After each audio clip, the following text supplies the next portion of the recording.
everyone, and welcome back to another episode of the Glittering Bell Jar, a Harry Potter podcast where we read the series backward. We are in season 2 and we are reading The Half-Blood Prince, and we are on chapter 5, so we are at the end of this season, and excited to be here. My amazing co-host is here with us, of course. Valerie, how are you? I'm good. We are just recording after the workday, and I had a very busy day. I was working on a project, and it ended up taking a lot more time than I thought it would, but I got through it, and I am excited to be here. How are you? I am good. You know what? I also had a long work day. Um, but that's okay. I'm still excited. This isn't so much work. This is fun. So I'm excited to be here. hmm Yeah. Yeah, and we are in the last 5 chapters of the book, which it's astonishing how fast it goes, but also how much I forget. I still, every time as we especially get to the front of the book, I'm like, I don't remember any of this stuff. This is so important for later. I know, especially these 5 chapters. I would assume I just kind of zoom right past them. Even when I'm listening, I'm probably not paying as much attention because it's the beginning, you know? hmm So Yeah. This one is a good one. We are if to give everyone context on where we are in the book, in case you're randomly joining us for this one episode and trying to decide if you like what you're hearing, we are not at Hogwarts yet. So we are at the Burrow, and we're going to be over the next few episodes leading to the beginning of the book, stepping further and further from the Burrow. So Harry's at the Burrow. They're not at Hogwarts yet, and they're going to mhm. be going. The future episodes that we release as we end the season are going to be going back to Privet Drive and then beyond that. So it's pretty Mhm. interesting to not be at Hogwarts too. I think that always makes a shift in the story as we move backwards, because it always, to me, I always forget that there's times where they're not at Hogwarts. It's always like the story is happening at Hogwarts, but it's not. Yeah, I really like that. I like these chapters where it's a little bit different. So, which is hmm this episode or this chapter. Yeah. Well, given that, I will give an introduction again. If you are joining us for the first time, thank you for joining us. We appreciate it. Make sure you subscribe if you like what you hear, and actually advise you go back and start at the beginning of the season. So this is episode 26.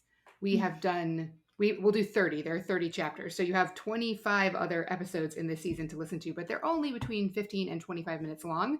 So perfect bite-size amount. Or if you're just like, I need something new to listen to, you can go subscribe and download them all and listen to them, and then you'll catch up, and by then we might actually be done with the season, so you can just go right through the whole season.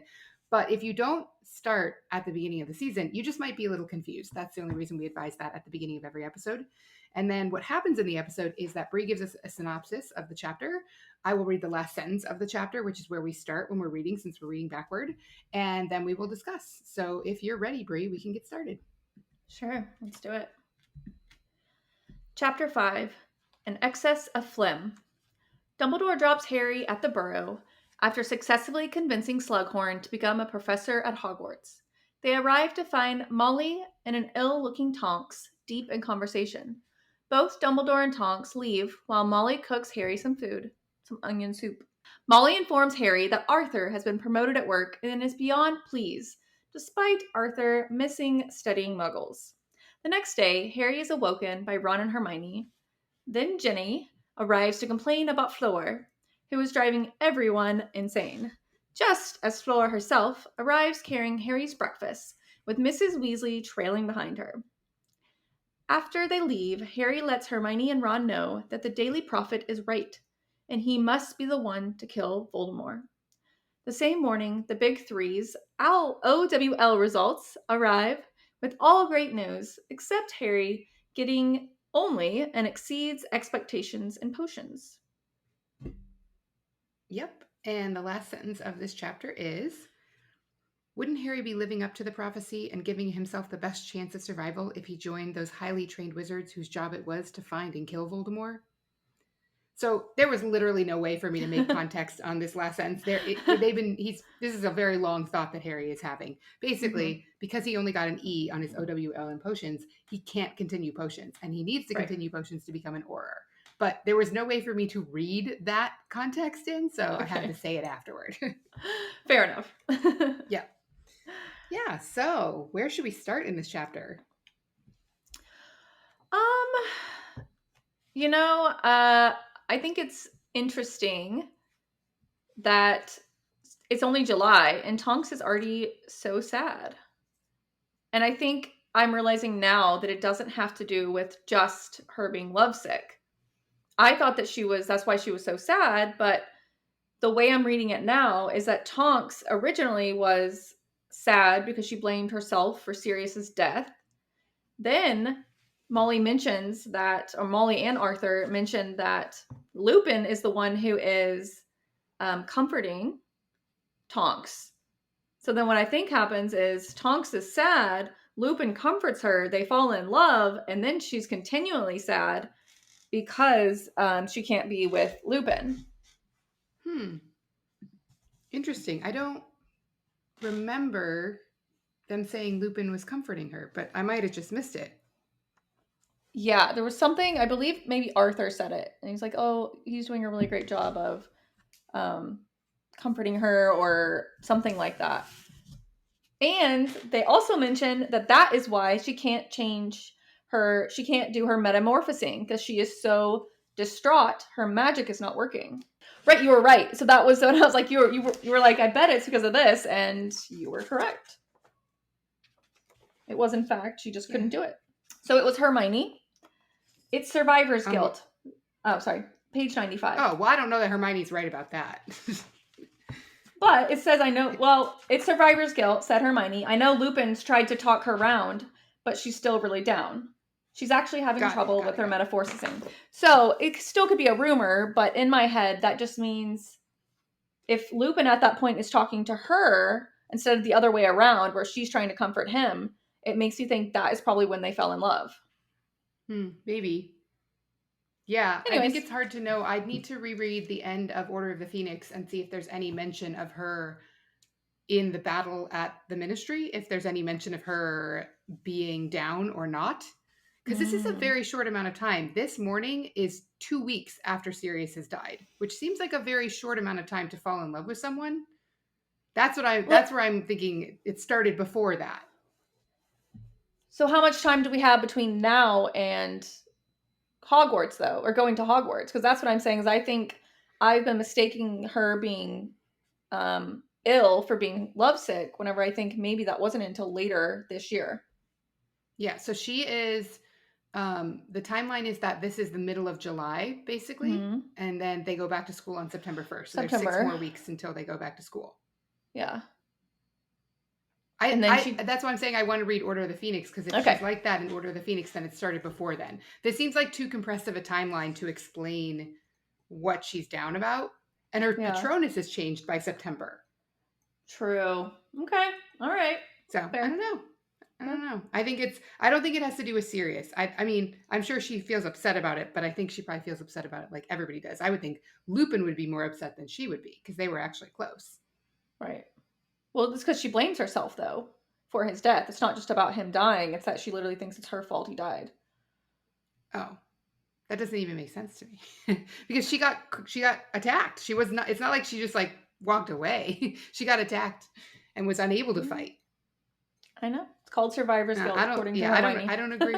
I don't agree with Hermione on that one. I don't think that's the explanation. I think everyone's trying to make sense of it because they can't imagine what the actual answer is. This is to me a good bit of writing subterfuge where we're meant to think that it's about Sirius, and it's never been about Sirius, but we don't actually know when it started. Okay. All right. Yeah.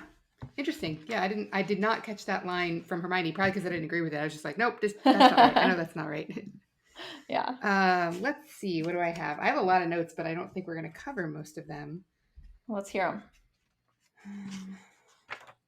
I'll start out by saying I absolutely love Molly and Arthur's question and answer that they do at the door when Arthur Weasley is coming home, because we've talked a couple times in this season about the private moments between Molly and Arthur, and we actually get some insight into that here, where it's what nickname do you like me to call you when we're alone together, and her nickname that she prefers is Molly Wobbles.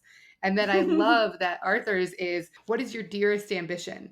To find out how airplanes stay up.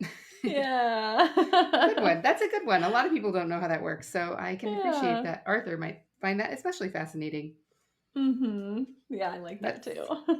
Well, something just cute and actually very sad as well is you get to see Fred and George and their joke shop, and they mention that Fred and George are sleeping in the loft above the joke shop, and it's like kind of sweet to be able to picture that and picture them, best friends, moving out of the house at, 17, 18, and they're, I don't know, sleeping above the joke shop and being very, very Yeah, they're successful. So, proper entrepreneurs doing it the right way, where they are living and yeah. sleeping in their workplace and making it happen. So, one of the other things that I had, and that I think we'll probably talk about more and more as we go into the next few chapters, is about Harry processing Sirius's death. So, we were just talking about the timeline. Mm-hmm. We're only 2 weeks from when Sirius has died. So, Sirius comes up in the same conversation we were just talking about, survivor's guilt, etc. That whole conversation, Harry, as soon as Sirius comes up, Harry deflects away from it. He doesn't want to talk about it. He doesn't want to process it. And I think that that is something that makes it much harder for Harry to move past it. We've talked several times this season about him trying to connect with other adults, but it's partially because he has nobody he can talk to about this. I don't know that he feels like he has that level of closeness with any of the adults in his life, which is unfortunate. You'd think Lupin might be a good contender to be able to process that, but Harry doesn't even want to get into it. He just diverts away immediately and starts eating eggs for breakfast. Mm-hmm. Yeah. Although this book was much lighter, that does make this book have its own little sad undertone because of Sirius, and you just kind of learn how much Harry really went through and how much he hasn't been able to process, really anything he's gone through as a kid. Yeah, and I really appreciated you said it. I think it was last episode, but it might have been 2 episodes ago, where you said part of that is because Harry, in being raised by the Dursleys, was never allowed to express emotion, which Yeah. is a really interesting piece of psychology that I had never picked up on. That it's true. He's not even allowed to ask questions about his family. So when he skins his knee as a kid, or someone picks on him at school, his cousin picks on him at school, he can't talk to anybody. And so he just learns to not talk to anybody. Mm-hmm. Which is amazing that he was able to form the friendships that he did and be okay telling them everything. Yeah, and that he turns out to be a good guy. A lot of young people that have the same type of trauma that Harry does in their past end up harboring a lot of resentment and anger, and Harry doesn't have that. And it's just a testament to his character, which I think Dumbledore recognizes and tries to foster in him. Yeah, for sure. Maybe they were just so horrible he wanted to be the opposite. I don't know, but yeah, or he just he just has such a good nature, and he comes from a family that was so good that even 1 year of his parents was enough to imprint him as a good person. yeah, I think so too. Okay, so I have a question about O.W.Ls. Okay. So in their O.W.L results arriving, their Hermione gets 10 outstandings and 1 exceeds expectations in Defense Against the Dark Arts, which is what Harry gets an outstanding in. Do you think only 1 student per year gets outstanding? Because if Harry got the top score, there's no way Hermione was any lower than second. But didn't Ron get pretty much the same scores? He didn't get the same score? He did not get the outstanding. Interesting. And that doesn't make sense then, because it means that basically very few people get to be in any of the classes, which we were talking about. Like, you can't basically Snape can't say outstanding is required to move on in potions, because only 1 student is going to get outstanding according to this math. Like, to me, if Hermione exceeds expectations, it's only because Harry got the only available outstanding. There's no way anyone else got another outstanding and she didn't. I don't think 1 person per O.W.L only can get an outstanding. I do think that is possible for dark arts, and that nobody else could have beat Hermione other than Harry. But no, I just don't think that would make sense for potions. It doesn't. It doesn't make sense for any of them. I'm just saying, I think on that particular one, that Harry is probably the only one that got the outstanding, because he's the only one that did that well, and that it's just happened to be that way. Now, I don't think anybody else beat Hermione. However, on the other O.W.Ls, I don't think that only 1 person per section can get an outstanding, no. But it would be interesting. Right. It would be it's like a opposite of a curve, basically. It's like it's a forcing downward curve, meaning only 1 student's going to get the top grade. Everyone else is aiming for an E. And there could potentially be as many E's as there are qualifying. I guess I'm just curious how that works, because I can't imagine Hermione not getting the O unless she's not allowed to get the O.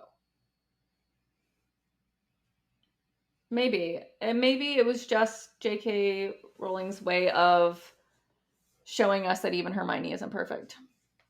Mm-hmm. But she didn't know there would be podcasts where we ask these kinds of questions.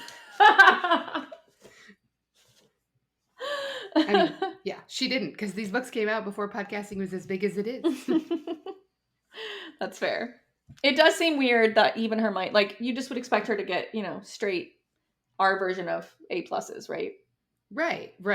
I mean, I just can't imagine anyone else got an O than Harry, in which case it's like, is that only because did Hermione really do poorly, or did, like, because exceeds expectations, Harry got E's in care of magical creatures and charms and herbology, potions, and transfiguration. He's not great at those.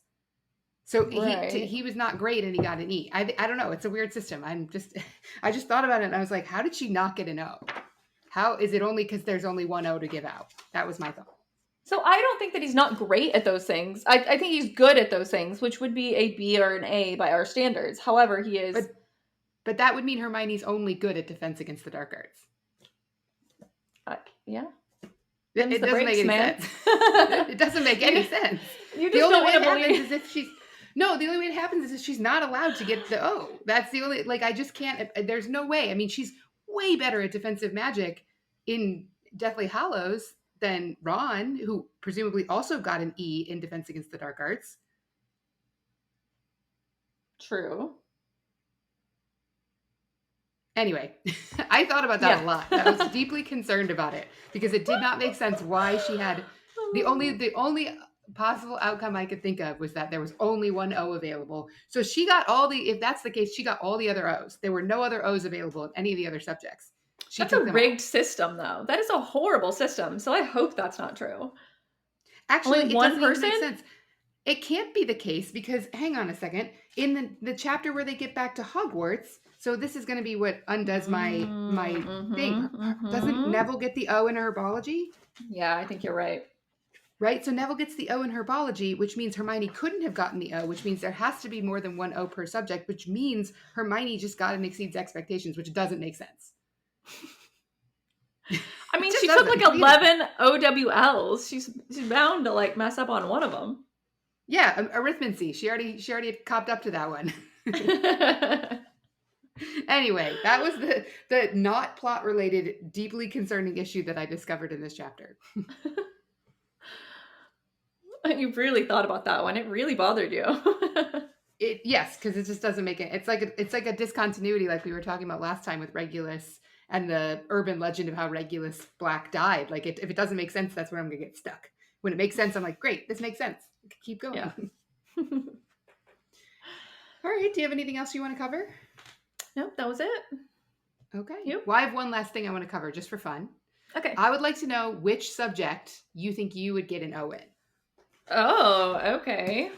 I was going to have us do all of our O.W.Ls, but we are kind of running long, so I won't do that. Okay. Wait, what page? Let me look. 102 in the Marie GrandPré version. Okay.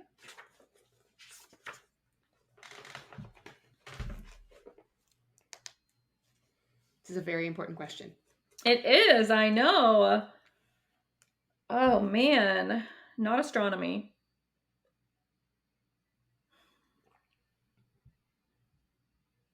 I think charms. Good choice. Yeah. What about you? Wasn't that what you said your favorite class was last? Probably. I think so. Yeah. And I think we determined mine was astronomy, which is the natural leader for me because I love space stuff. So I think probably astronomy, though I my close backup would be history of magic, because even though they have a really not great professor, I love history. And so I think I would find that really interesting. So I almost said history only because I'm very good at memorizing facts quickly, and then eventually it leaves my brain, but I can do tests really well. So I think I could probably do well just because I can memorize stuff. Yeah. Well, we'll both get an E in history of magic then. There we go. All right. Well, I think that's all I had. There's nothing else I could waste any more time on. So. Okay. Well, that was a good question. I like that. Yeah, we should make a reel out of that. Ask everyone what they would get. Anyways, well, this was a fun one. Thank you everyone for joining us. We will be back. We still have 4, maybe 5 more episodes left. If you enjoyed yourself, if you don't mind, giving us a rating and review. Of course, we would love 5 stars on your podcast player of choice. Apple Podcasts, usually the biggest when it comes to ratings and reviews. Just head over there. It takes a quick second. You don't even have to write an actual review. Just give us a rating. Click it, get out of there, be done with it. Otherwise, you can contact us on social media. Valerie has been killing it on social media. Bell Jar Pod, Instagram, TikTok, and Twitter. You can also contact us by email, podcast@followthebutterflies.com. Valerie, why don't you tell us all about your incredible website? Yeah, it's currently in an update phase, so we're making sure everything is accurate and updated for travel now that people are traveling again. And followthebutterflies.com is just a Harry Potter site. It covers everything. It covers lifestyle. So we've got some recipes. We've got how to make your own costumes if you're going to a convention this year, because those are also back. We've got travel guides for places like London and the Wizarding Worlds. We have facts. I did some fun posts for a little while doing facts about different characters, things you might not know about them. And it's just a good place if you want to learn more about Harry Potter, things you've never thought of before. If you need to buy a gift for your favorite Slytherin, aka me, or your favorite Gryffindor, aka Brie, got gift guides. We got everything over there. So yeah, head over there, check it out. And you can also email podcast@followthebutterflies.com if you want to send us some private feedback. Amazing. Yeah. Well, there's only one thing left to do, and that is share our podcast. But who should you share it with? I think you should share it with somebody who would have not gotten any O's. Like, apparently you can get, there are more than one O per subject, but Ron didn't get any O's. So, like, it's perfectly reasonable that there are plenty of us that didn't get any O's. I like or how you you share it with a friend included who would have us. gotten only O's. Yeah, I like that. Yeah. I don't know. I mean, yeah, maybe astronomy I would have gotten an O. That's probably the only one, but I can't even be sure about that because I'm not sure how many O's are available. So I don't want to speak out of turn. I don't think it's like a reward. I think it's just a grading system. No, it's important. All right. Well, very good. Well, please share our podcast. It is how we grow. It is how we stay on the air. So thank you for joining us, and we hope to see you next time. See you next time.